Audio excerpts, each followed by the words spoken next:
नमस्कार, मैं हूं मेघा सिंह आपके साथ। मॉस्को में ईरान, रूस और चीन की बड़ी बैठक हो रही है, तो इस बैठक के क्या मायने हैं, इस पर चर्चा करने के लिए हमारे साथ मौजूद है मयंक। मयंक, इस बैठक को किस तरह से देखा जाए? देखिए ये बैठक जो ईरान, रूस और चीन की बैठक है, ये बैठक हो रही है एक ऐसे समय में जब अगले शनिवार को, जो शनिवार आने वाला है, इसमें अमेरिका और ईरान की न्यूक्लियर डील को लेकर ओमान में चर्चा होनी है। ये खबर जैसे ही सामने आई, उसके पहले रूस में ये बड़ी, मॉस्को में ये बड़ी बैठक होने जा रही है। और अगर इसको हम दूसरे शब्दों में अगर कहें, सरल शब्दों में अपने दर्शकों को बताना चाहें, तो इस बैठक में आज जो ये मीटिंग हो रही है, इस मीटिंग में तीन बड़ी बातों पे चर्चा होगी। पहली चीज, न्यूक्लियर डील को लेकर ईरान का क्या रुख रहेगा। और ये सिर्फ ईरान का रुख नहीं है, पुतिन और जिनपिंग दोनों ईरान के साथ मजबूती से खड़े हुए हैं कि न्यूक्लियर डील को लेकर अब अगला कदम ईरान का क्या होगा। ये पूरा खाका इस मीटिंग में तय हो जाएगा। बात नंबर एक। बात नंबर दो, अगर ये मीटिंग फेल हो जाती है और जैसा कि अमेरिका की तरफ से बार बार धमकी आ रही है कि ईरान पे हमला कर दिया जाएगा, ऐसी स्थिति में ईरान की तरफ से क्या रिप्लाई किया जाएगा। या हम ऐसा भी कह सकते हैं कि इस बैठक में ईरान की तरफ से रूस, ईरान और चीन तीनों मिलकर ये प्लान तय करेंगे कि अमेरिका को कैसे हराया जाए।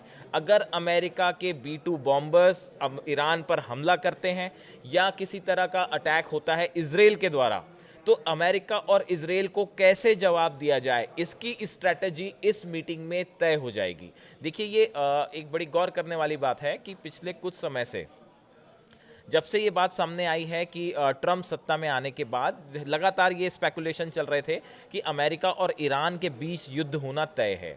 और पिछले एक महीने के अंदर जिस तरह से टेंशन्स बढ़ गए मिडिल ईस्ट में, और लगातार ये आशंका बनी हुई है कि कभी भी हमला हो सकता है, कभी भी अमेरिका जो है निशाना बना सकता है। उसके बाद ईरान की तरफ से, खामेनेई की तरफ से, एक तो दो तरीके से तैयारियां की गई। एक तो इंटरनल उन्होंने अपनी पूरी फोर्सेस को मोबिलाइज किया, जैसा कि हम बार बार कह रहे हैं। अपनी मिसाइल सिटी दिखाई गई, मिसाइल्स को अलर्ट मोड में रखा गया है। जो फाइटर प्लेन्स हैं वो 24/7 जो है वो टेक ऑफ पोजीशन में है कि कभी भी ज़रूरत पड़े अटैक किया जा सकता है। ईरान का जो डिफेंस सिस्टम है वो एक्टिवेट कर दिया गया है। ईरान ने अपने 3000 से ज़्यादा जो शिप्स हैं वो ओमान की खाड़ी में और फारस की खाड़ी के आसपास तैनात कर रखे हैं, ताकि किसी भी तरह का हमला हो तो उससे टैकल किया जाए।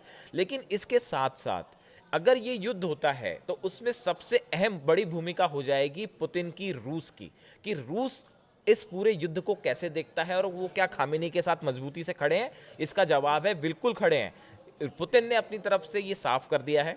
अभी उनका जो हाल ही का लेटेस्ट बयान आया है कि अगर किसी भी तरह का हमला ईरान पे होता है या ईरान के न्यूक्लियर साइट्स पे होता है तो इसके भयंकर परिणाम होंगे और हम जो है वो ईरान के साथ खड़े हुए हैं। ये बात रूस की तरफ से साफ कर दी गई है। वैसे ही चीन ने भी ये बात अपनी तरफ से पूरा समर्थन ईरान को दिया हुआ है कि अगर युद्ध की स्थिति बनती है तो उसको कैसे निपटना है। तो आपने जो शुरुआत की कि इस मीटिंग का, अगर इस मीटिंग के क्या मायने हैं, तो अगर स्ट्रैटेजिक रूप से देखा जाए तो इस मीटिंग में, आज की जो मीटिंग हो रही है, इसमें ये तय हो जाएगा कि अमेरिका को किस तरह से सैन्य रूप से जवाब देना है। ये पूरा खाका इस मीटिंग में आज तय होगा। अच्छा, इस मीटिंग में अगर फाइनेंशियली बात की जाए तो अमेरिका सबसे पहले सैंक्शंस लगाता है, तो अगर सैंक्शंस की बात की जाए तो क्या इस पे भी कैसे बात डील होगी, करना, कैसे हाँ डील करना हाँ, ये होगा, भी क्या बिल्कुल, रणनीति ये हो भी अच्छा सकती है? सवाल है आपका। देखिए इस मीटिंग में दो लेवल पे चर्चाएं हैं। एक तो हमने स्ट्रैटेजिक चर्चा की कि भाई अगर हमला होता है ईरान के ऊपर तो कैसे रूस मदद करेगा, कैसे हथियारों की सप्लाई होगी, या कैसे चीन मदद करेगा। ये एक प्लान हुआ, स्ट्रैटेजिक प्लान हुआ।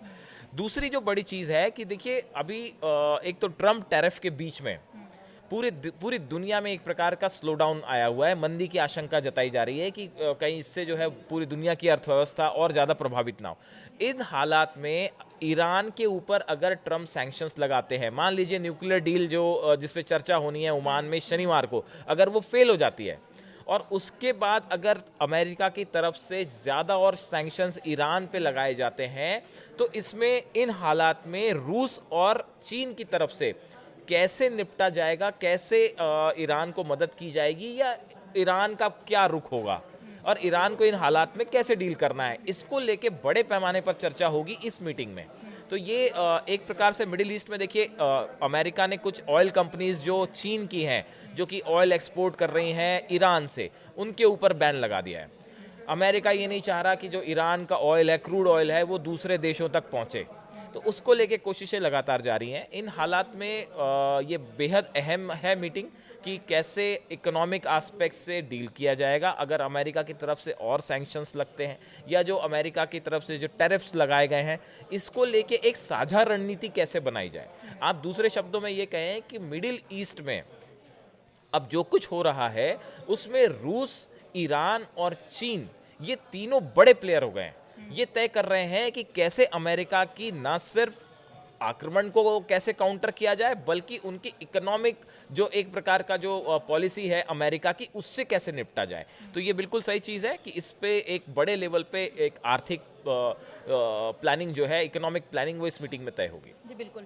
अच्छा मयंक, अगर मान लो कि अमेरिका और ईरान के बीच में जंग होता है तो यहाँ पर रुख क्या रहेगा चीन और यहाँ पर रूस का? देखिए, अगर ये जो है सवाल ये है कि अगर ये जो मीटिंग होनी है शनिवार को, अगर ये फेल हो जाती है तो फिर क्या होगा? तो फिर क्या उसका नतीजा जंग होगा? और अगर देखिए रूस की तरफ से एक ये मैसेज तो साफ दे दिया गया है कि आप ईरान पे हमला करने की बिल्कुल ना सोचें।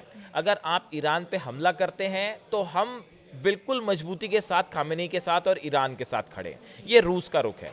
चीन ने भी बिल्कुल साफ कह दिया है कि अगर ऐसे हालात बनते हैं तो हम ईरान के साथ खड़े हुए हैं। नॉर्थ कोरिया की तरफ से भी ये बात साफ है कि वो जंग के हालात में जो है वो ईरान का साथ देगा। तो देखिए, ये जो 3 कंट्रीज़ हैं जिस मजबूती के साथ ईरान के साथ खड़ी हैं, बात नंबर 1, ये एक बहुत बड़ा सपोर्ट है ईरान के लिए।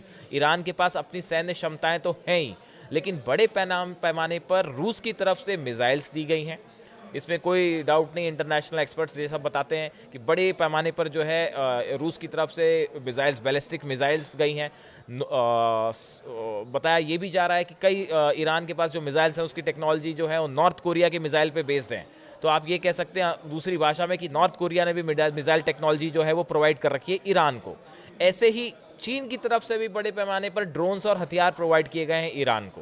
तो ये तो एक स्ट्रैटेजिक पार्टनरशिप है। इसके अलावा देखिए, आसपास की 6 कंट्रीज हैं जो मुस्लिम कंट्रीज हैं, इस्लामिक कंट्रीज हैं, इनको ईरान की तरफ से ये कहा गया है, जॉर्डन हो गया या टर्की हो गया, ऐसे आसपास की जो जिनकी सीमाएं ईरान से लगी हुई है और जो मुस्लिम देश हैं, यूएई हो गया, इनको कहा गया है ईरान की तरफ से कि देखिए, अगर अमेरिका हम पे हमला करता है तो आप अपनी ज़मीन का इस्तेमाल मत होने दीजिएगा अमेरिका को। आप अमेरिका का साथ ना दें, वरना हम ये मान के चलेंगे कि आप भी हमारे खिलाफ जंग कर रहे हैं। ये ईरान की तरफ से ये एक प्रकार की चेतावनी दी गई है। ईरान की इस चेतावनी का मतलब ये माना जा रहा है कि ईरान, खामेनेई, IRGC जो वहाँ की फोर्स है, वो इस बात को लेके बिल्कुल तैयार है कि जंग होनी तय है। अगर अमेरिका उन शर्तों को, खामेनी ने साफ कर दिया ईरान ने कि हम आपके सामने झुकेंगे नहीं, हम अपनी ही शर्तों पे आपसे न्यूक्लियर डील करेंगे, तो पहला हित उसमें ईरान का होगा, हम आपके दबाव में नहीं आएंगे। और अगर ये डील नहीं होती है तो ये मान के चलिए कि फिर एक बड़ा युद्ध मिडिल ईस्ट में हो सकता है, जिसके लिए खामेनी भी तैयार है, पुतिन भी तैयार है और चीन भी तैयार है। और आज रात की जो ये बैठक है, ये जो बैठक हो रही है रूस में, मॉस्को में, इस पे पूरी दुनिया की नजरें टिकी हुई हैं। और अगले 2 दिन में इस बैठक में क्या निकल के आता है, कुछ चीज़ें कई बार बाहर आती भी हैं, नहीं भी आ पाती हैं, बट ये बैठक, इस पे पूरी दुनिया की नजरें टिकी हुई हैं। इस पे शायद ये डिसाइड हो जाएगा कि अब अमेरिका को लेकर ईरान का क्या रुख रहेगा। चलिए, हमारी भी नज़रें इस पे बनी हुई है कि इस बड़ी बैठक के बाद क्या निष्कर्ष निकल कर आता है कि अगर हमला होता है तो रूस और चीन का क्या रुख होता है और ईरान और अमेरिका के बीच में क्या कोई समझौता होगा या नहीं। आज के लिए बस इतना ही। बाकी की तमाम खबरों के लिए बने रहिए हमारे साथ। धन्यवाद।